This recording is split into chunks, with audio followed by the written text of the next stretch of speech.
सच में करने लगी।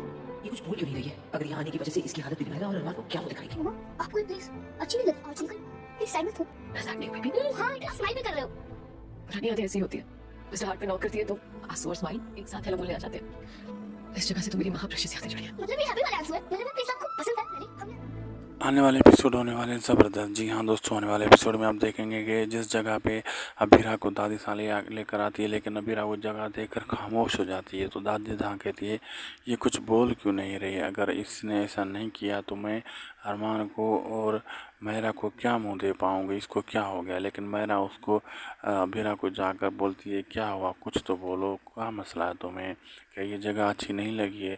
अबीरा कहती नहीं नहीं, ये जगह तो मुझे बहुत अच्छी लगी है, इस जगह से पुरानी यादें हैं मेरी। तो मेहरा कहती है आंसू क्यों आ रहे हैं और मुस्कुरा भी रही हो तुम? तो अबीरा कहती है ऐसे खुशी के आंसू और पुरानी यादें होती हैं ना, जब ये दोनों एक साथ आ जाते हैं, ऐसी कोई बात नहीं। तो मेहरा कहती है मुझे भी यहाँ घुमाओ फिराओ ना जगह पे। तो वहाँ पे अबीरा कहती है हाँ। अब आगे देखना मज़ेदार होगा क्या क्या होने वाला है। वीडियो अच्छी लगी तो लाइक शेयर सब्सक्राइब करना न भूलिएगा।